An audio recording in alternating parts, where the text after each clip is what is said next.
Hey, friends, Amanda here, and we are in a new month. If you're listening, this is the first episode dropping in February, and we all know that February is a month where we are consistently bombarded with messages about love. Valentine's Day is next week, and I love February personally because it's my birthday month. And so I wanted to do some really special content this month, kind of along the theme of love, but with my own special spin on it. And I know in my practice and in my self work that the fastest way to finding romantic love is to have an internal sense of love. And in order to have that self worth, that self esteem, that self love, we have to know who we are really, who is our authentic self.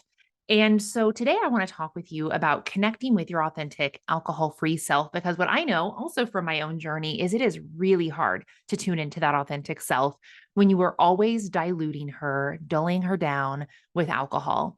And so I didn't really start to connect with my authentic self until I stopped drinking. And I do want to tell a romantic story about one of the one of the catalysts to help me quit drinking. And I tell this story in my book, and you may have heard me tell it before, but it's actually a very serendipitous story. It's a lot longer than this, but one of the ways I ended up in Austin is because I was dating a guy, or I had been introduced to a guy at the time who lived in Texas. And I just have a really special place in my heart for him. His name is Jeff. I'm just going to use his real name because I have nothing but great things to say about him. And he's married and has kids now. And he really was a transformational part of my life. And I don't think he probably realizes it, because the reason why was so very delicate. But after I had moved to Austin, he and I dated for a little while. And one time we were out and about, and he said to me, Amanda, I really feel like when we're talking, we're connecting, that you're being really calculated. And oh, that was a punch in the gut. And at first, a version of me who had done zero self-help would have been really offended. But I had done just enough self internal work that I took that nugget and I thought, wow, I think he's right. I don't actually know what that means necessarily, but I think he's right. I think I am being calculated. And what I realized is that over the course of my childhood and adolescence and young adulthood, I had become really good at figuring out what other people expected me, needed me, or wanted me to be in order to be liked and loved. And I was able to, without much knowing on my own behalf, without much conscious understanding, kind of chameleon myself into that version of me. And wow, when he dropped that nugget of wisdom on me, I just really felt actually empowered. And I knew that he and I were not going to work out long term at that point. And so I just want to clarify that I made a decision to really work on that part of me, but it wasn't, for the first time in my life, it wasn't so I could prove something to someone else, not so I could get him back or be who he actually wanted me to be, really wanted me to be, which was myself. God bless him. So I committed in that moment to trying to figure out who my authentic self was. So I enrolled in therapy. I started reading everything that Brene Brown had ever written, because if you are not familiar, which hopefully you are, she is the queen of self-help and authenticity. And I really doubled down on my personal development practice. But I wish I could remember exactly what month that was in, but it was definitely in 2016 sometime. And so that was the year that I was still kind of grappling with my relationship with alcohol. So it wasn't until January 2017 that I actually committed to stopping. So I spent a good portion of 2016 trying to find my authentic self, trying to figure out who she was, and, grabbing at all of these resources to figure out where I lost her. And it was funny because I realized that the personality that I had built was so hinged on what I thought was good, right, and popular. I had this obsession with Carrie Bradshaw and thinking that she was the quintessential woman, and that is, what I needed to be. And then I had all of these other archetypes that I was trying to fit myself into to be what I thought I needed to be. And what I really needed to be was myself, but I didn't know who she was because I hadn't been her for so long. And so really the process of becoming my authentic self, or your authentic self, is not about finding something necessarily. It's about peeling back layers that you have built up as a facade to become who you thought you need to be. And I'm making some assumptions here, but it's based on a lot of backing, because of course I've had a client list for the past 5 years where I've worked with a ton of high achieving, really fantastic women one-on-one, as well as students in groups and courses. And this is a consistent message that I've always been a high achiever. I've always been really emotionally tuned into other people, very empathic. I've always been a people pleaser. And if I'm being realistic, if I'm being honest, a lot of the ways that I get along in the world aren't because that's how I get along. It's because it's how I've convinced myself I should get along in order to be accepted. The least of which is my relationship with alcohol. And so for me, my relationship with alcohol started because all of my other friends had started drinking, and I kind of came out with this, if you can't beat them, join them attitude. And the interesting thing about alcohol is it is our authentic selves enemy, because what alcohol does is it dilutes our sparkle. It dilutes that authentic fire that's within us. And the more that we drink, the further we get away from that authentic self, the further we get into groupthink and tribal mentality and mediocrity and going with the crowd, going with the trends, right? And we start to lose a little bit of that uniqueness, because we can't be unique if we're doing what everyone else is doing. And so we really fall into that herd mentality as a drinker. We lose sight of many of those pieces that make us authentic and unique. And the further we get away from our authentic self, the more dissatisfied and maybe not depressed, but let's just say dissatisfied we feel with ourselves. And we get this sense of discontent. And because we've not been given any words or language or tutoring around what this discontent might mean, the only tool that we have and the tool that we are fed like it is water is alcohol. And so we drink and cover up our authentic self. Then we start to become discontent. And the only tool we have to grapple with that discontent is drinking more. And so then we just put ourselves in this vicious cycle where we're going further and further and further away from that authentic truth that resides within us. And one of the factors that gets us to that authentic truth is our connection with our inner guide and our inner sense of knowing. And you've heard me talk about on other episodes how alcohol disconnects us from that internal self, our inner guide. And it's just a miracle that any of you are here listening to this episode right now, because what that means is that your internal guide, your inner guidance system has gotten strong enough.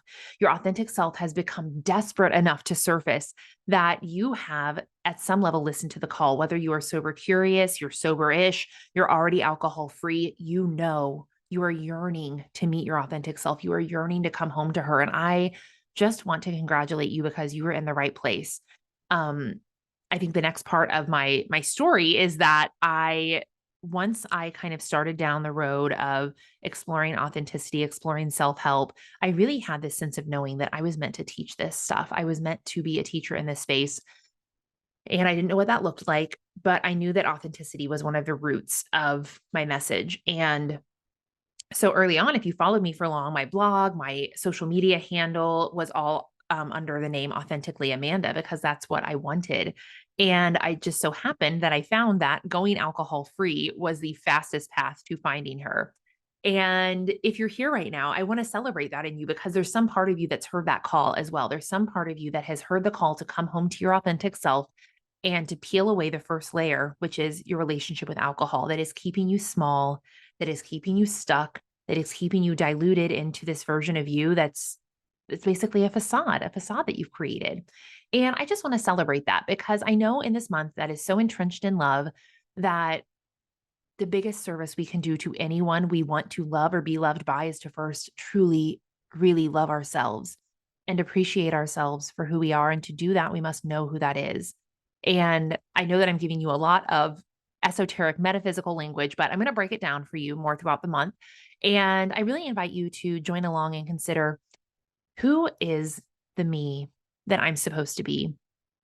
And I actually want to share an invitation with you. I want to share a passage from a book that I really love that I think will resonate. And I want to share an invitation for you, because finding your authentic self isn't just like you open a box and there she is. It's a peeling back. It really is a peeling back of layers and layers of facades and protections and mindsets that we've built up. And that's really the work that I strive to do. I say that I teach a modern approach to personal development and spirituality through the lens of elective sobriety. And I think that being alcohol free just really opens up our ability to step into all of these places. And I know that firsthand has helped me, because if you know my story, you know that I was like trying so hard to be this personal and spiritual development student. as a drinker, and it just wasn't clicking. And so it wasn't until I stopped drinking that all of the pieces really started to fall into place with ease. And I started to really get it and feel it. I started to really understand what my teachers were saying, when before I intellectually got it, but I didn't get it on an internal level. And when you get that connection, when you start to feel that, it feels really freaking good. And I really want that for you because I know that the world will be a better place if more people are operating at this level, if more people are tuned into their authentic selves and they are giving their unique gifts back to the world versus trying to show up and be like everyone else. And if you really get honest with yourself, I think that's what you'll find you've been doing as a drinker. And I know that's really hard. And so, before I read this passage to you, one of the invitations I want to offer up is that I have introduced and rolled out a new membership. Our first official meeting is on the 16th of this month of February, 2023. You can join anytime, but if you join quickly, if you join before the 9th, which is this Thursday, if you're listening live, you get a bonus call where I will actually do a deep dive and a breakdown into finding your authentic self and finding your core values. And so I really want to give you a primer into this work. And so we're going to do a workshop within the mastermind or within the membership.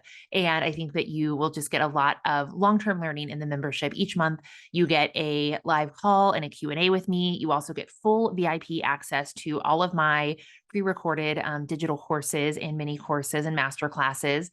And I'm also going to bring in some guest teachers. You get access to a high vibe community of other alcohol-free and sober curious women. And this is for anyone on the alcohol-free journey. It's not just for you if you're starting out. It's also for you if you've been alcohol-free for a while and you're really invested in your personal and spiritual growth. And you too believe that being alcohol-free is the fastest way to get there. I'm going to have teachings for all levels, and it's just going to be a really tangible, affordable, and high vibe way to get access to all of the teachings that I am so blessed and grateful to provide to you. So I hope that you will consider joining us. It's, again, super accessible. I'm not going to share the prices here because they are going to go up, but if you join now, you do get a special founders rate that's guaranteed through the duration of 2023. So I think that you will really, really like it. And you can either look there, or you can go to amandakuda.com/membership.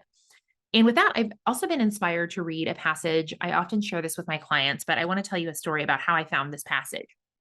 So it's from the book, Light is the New Black by Rebecca Campbell. I'll also link that because I think every woman who is in my universe would resonate with it.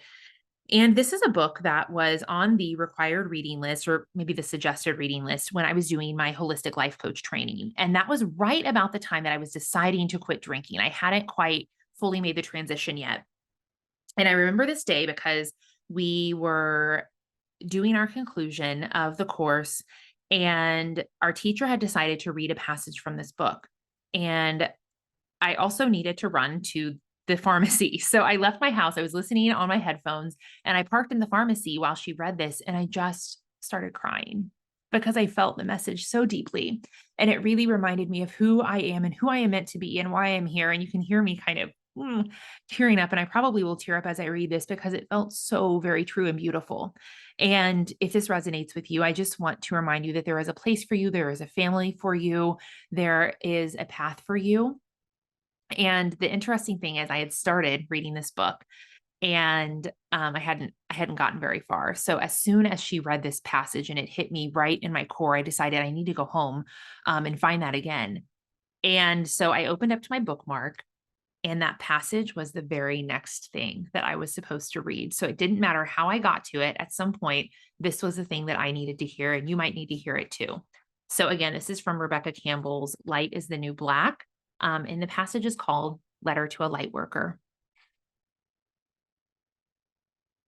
I believe that you came into this life with a deep inner knowing of what you are here to do and an inner guidance system to make it happen. I'm not talking about a carefully laid out path which comes with an instruction manual, but rather an unshakable, deep-seated knowing that you're here for a reason, that there is serious work to do, and the universe will support you in doing it. I believe that until you answer this calling, you will always feel as though there's something missing and something you have forgotten. No matter what you use to numb it out, it will always be there. The only way to stop the calling is to answer it. I believe that your message is so deeply ingrained that sometimes it's hard to realize that everyone else doesn't think like you.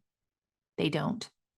I believe that you chose your parents no matter how hard or soft, rich or poor, light or dark, old or young, present or not, kind or troubled, you chose them. And with this simple selection, you were put in exactly the right place and given exactly what you needed to inspire you to rise up into yourself, to rise up into your highest, most authentic self, to take your position.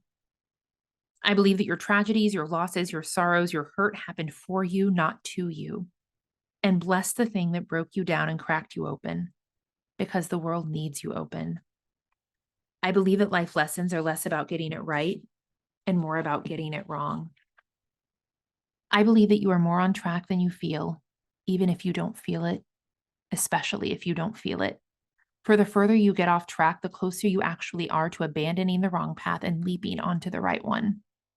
I believe that you are closer than you think and more qualified in your message than you could even fathom. I believe that the things that you are here to teach are the very things you most need to learn, and that the best teachers are the ones that struggle the most because when they get it with a triple smackdown. I believe that the darkness is a birthing process and that in order to find your light, first, you need to go venture through the shadows of your ego. I believe that in order to be a light in the world, you first need to come home to who you truly are and then bravely show it to all those around you. I believe that you are surrounded by a personal team of angels, guides, and teachers, both in this world and beyond, who are so completely devoted to your growth that if you knew, you would not spend one more day worrying about things working out. And if you could see things from their viewpoint, each time you'd see a challenge, you would meet it with a cheer.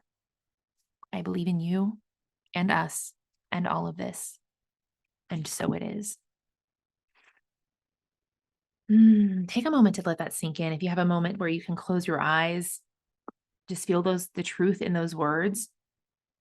Again, I read this for the first time 5 years ago, and it still just speaks to my soul at such a deep level. And I hope it spoke to yours because now more than ever, we truly need you awake. We really need you to be that authentic you that you were meant to be. We need you to find her and be her and commit to sharing her with the world. And I'm here to support that with every ounce of energy that I have. I am here to cheer for you, and I am here to just be a guide on this life and this path in whatever way that I can. And I'm so honored that you have chosen to share some time with me today, and chosen to be a part of my world. I'd be so grateful if something here resonated with you. If you want to reach out to me on Instagram, if you feel compelled to share the episode, but I really just love to hear from you if something hit home, and would love to have more time to spend with you as part of my community or whatever way feels good to connect with you right now. I am just rooting for you and I'm cheering for you to find that authentic you that is inside and to connect with her and share her passionately and fervently because that's what you're here to do. All right, friends, I will talk to you next week where we will continue on this theme of love and self-love in the unique way that I choose. And I hope that you found a little nugget that inspired you today. All right, take care.